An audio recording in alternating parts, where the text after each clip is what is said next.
ఉప ముఖ్యమంత్రి జనసేనాని పవన్ కళ్యాణ్ గతంలో లాగా విషయాలను యథాలాపంగా క్యాజువల్గా తీసుకోవడం లేదని, తను చాలా బలంగా రాజకీయ వ్యూహాలు రచిస్తున్నాను అనే సందేశం ఆయన ఇవ్వదలుచుకున్నారు తమ పార్టీకి, అలాగే కూటమికి నాయకత్వం వహిస్తున్న తెలుగుదేశం పార్టీకి కూడా ఇవ్వదలుచుకున్నారనేది స్పష్టమవుతుంది. రెండోది, తను గెలిచిన పిఠాపురం నియోజకవర్గంలో పునాదిని పటిష్టం చేసుకోవడం మీద కూడా ఆయన చాలా శ్రద్ధ పెడుతున్నారు. ఎందుకంటే ముఖ్యమైన నాయకులకు సొంత నియోజకవర్గం అంటూ ఒకటి ఉంటే మిగతా చోట్ల వాళ్ళు ఎక్కువగా తిరుగుతూ ఉంటారు. రెండవది, వాళ్ళ స్థానానికి అదొక హామీగా ఉంటుంది. అందుకనే దేశమంతా మనం అమేథీ నుంచి, రాయబరేలి నుంచి ఇది చూస్తాం, గజ్వేల్ దగ్గర నుంచి, కుప్పం దగ్గర నుంచి ప్రతి చోట. ఇప్పుడు పులివెందులు కూడా పవన్ కళ్యాణ్ పిఠాపురంలో ఆ ప్రయత్నంలో ఉన్నారని కూడా ఈరోజు మనకు అర్థమవుతుంది. మూడో విషయం, ఈ ప్రభుత్వం రావటానికి తను తీసుకున్న చొరవే ముఖ్యమైనటువంటి కారణం. జగన్మోహన్ రెడ్డి పరిపాలనను, దాడులను తట్టుకోవడానికి అందరం కలవాలి, కూటమి ఏర్పడాలి, దానికోసం అవసరమైన త్యాగాలు కూడా చేయడానికి సిద్ధమై కూటమిని కలపటం వల్లనే, ఇంకా చెప్పాలంటే తను తీసుకున్న చొరవ వల్లనే కూటమి ఏర్పడింది, గెలిచింది. కాబట్టి ఎంత వినయంగా చంద్రబాబు నాయుడు అనుభవం గురించి చెప్పినా, ముఖ్యమంత్రి చంద్రబాబు నాయుడు అనుభవం గురించి ఎంత చెప్పినా, దానికి ఒక ప్రాతిపదిక వేసింది మటుకు తన ప్రతిపాదన అనేది తప్పకుండా చెప్పాలి అని పవన్ భావిస్తున్నారు. చెప్పడంలో పొరపాటు కూడా లేదు. రాజకీయ పార్టీల నాయకులు వాళ్ళ గురించి వాళ్ళు చెప్పుకోక తప్పదు కదా, వాళ్ళ కార్యకర్తల కోసమైనా అది చెప్పాలి. అంతేకాకుండా ఇంకో ముఖ్యమైనది, అప్రమత్తంగా ఉండకపోతే, అలర్ట్గా ఉండకపోతే మళ్ళీ జగన్ నియంతృత్వం వచ్చే ప్రమాదం కూడా ఉంటుంది అని హెచ్చరిక కూడా ఆయన చేస్తున్నారు. అంటే ఇన్ని రోజులు అయిన తర్వాత కూడా ఆయన పరిపాలన చాలా బాగుంది, చొరవ తీసుకుంటున్నారు, అదే కదా నాయకులందరూ చెప్పిన, అయినా కానీ ఇప్పటికి కూడా వాళ్ళు ఇంకా తగ్గలేదు. నా పిఠాపురం నియోజకవర్గం మీదనే వాళ్ళు చాలా వరకు, అంటే ఎంత అంటే ఇక్కడ పైనుంచి పక్షి ఏదన్నా పిట్ట దాని ఈక కింద పడితే కూడా పవన్ కళ్యాణ్ జనసేన కారణం అన్నట్టుగా దాడి చేస్తున్నారు.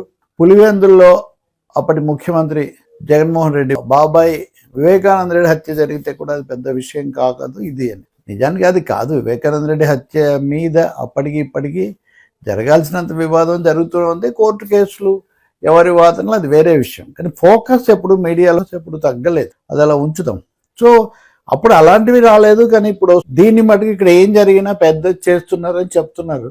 సరే, తన నియోజకవర్గంలో తను అలా చెప్పడంలో పెద్ద ఆశ్చర్యం లేదు. కానీ పిఠాపురంలో జరిగిన కొన్ని ఘటనలు మాత్రం కేవలం ఈకే పడినంత చిన్నవి కాదు. ముఖ్యంగా ఒక దళితుడు, ఒక మెకానిక్, ఏదో సందర్భంలో అతను వివక్ష వల్ల ప్రాణాలు కోల్పోవడం, తర్వాత వాళ్ళను బహిష్కరించడం లాంటి 3-4 ఘటనలు చాలా తీవ్రమైనవి ఉన్నాయి.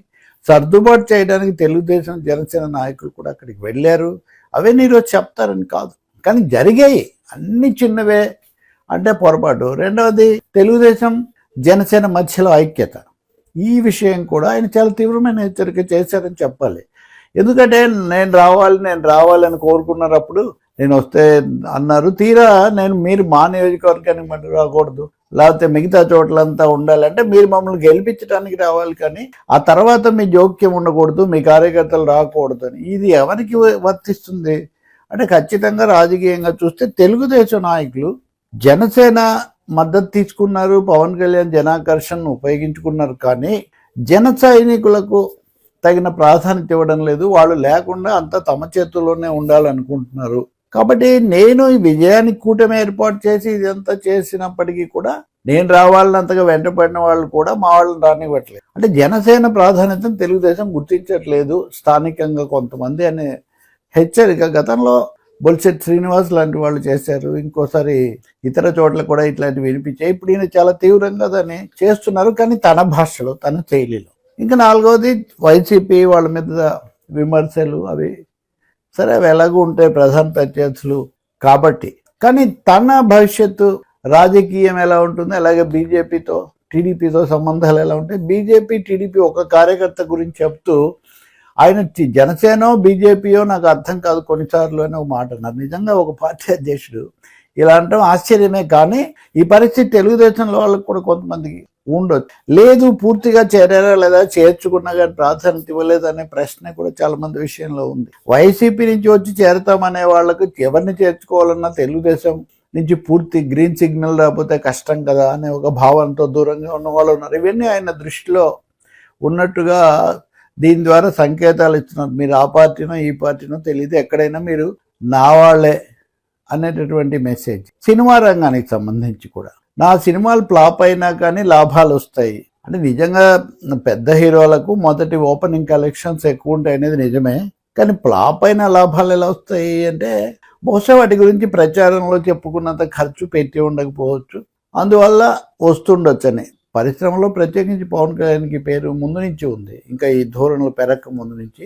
ఇటీవల కూడా అవి కమర్షియల్ సక్సెస్లా కాదా, లేదా ఎన్ని రోజులు ఆడాయి, వివరాలు ఏంటి, ఇటువంటివి వచ్చినప్పుడు అవి వాటికి నష్టాలు రాలేదు. నేను ఇప్పటికి కూడా స్టార్ పవర్ నాకు చాలా ఉంది, పొలిటికల్ పవరే కాదు స్టార్ పవర్ కూడా ఉంది అనే ఒక సంకేతం ఇవ్వడానికి కూడా ఆయన ఈ సభను ఉపయోగించుకున్నట్టు గోదావరి జిల్లాలతో కనెక్ట్ కావడానికి పవన్ కళ్యాణ్ చాలా గట్టిగా ప్రయత్నిస్తున్నారు అనే విషయం అర్థమవుతుంది. ఆ కనెక్ట్ అయ్యేటప్పుడు సంక్రాంతి పండుగ రోజు అయినప్పుడు సహజంగా కోడి పందాలు లాంటి చర్చలు వస్తాయి. ఆయన 1-2 సార్లు కోడి పందాలు, జూదాలు ఇవే కాదు, సంక్రాంతి అంటే సంప్రదాయం అది తిన్నది.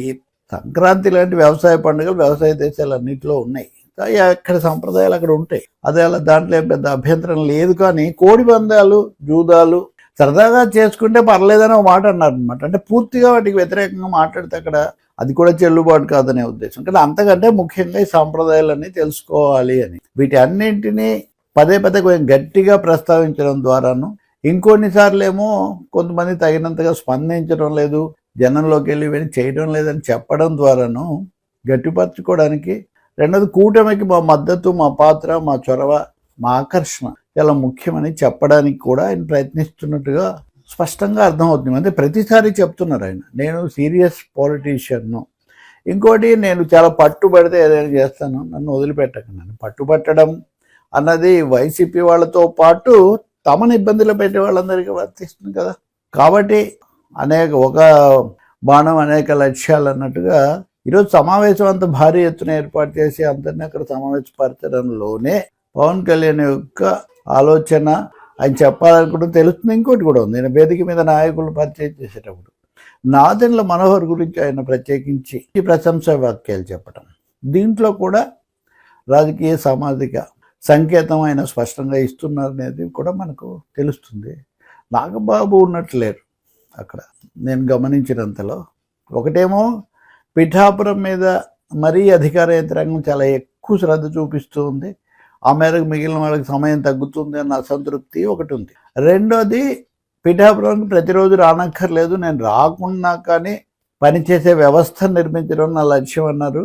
మంచిది, అది మనుషుల మీద కాకుండా వ్యవస్థల మీద నడవటం. కానీ రాలేకపోవడం అన్న ఒక దీన్ని కూడా ఆయన పరోక్షంగా అంగీకరిస్తున్నారని అర్థమవుతుంది. నాయకుల పేర్లు అవి ఇవి తీశారు. ఇంకా ముఖ్యమైన అంశం బహుశా అక్కడ వర్మ కనిపించలేదు, అది కూడా మరి దాని అర్థమేంటో, ఆయన ఉన్నారో లేదో మనకు తెలియదు, తర్వాత ఆయన వివరణ కూడా ఇవ్వచ్చు.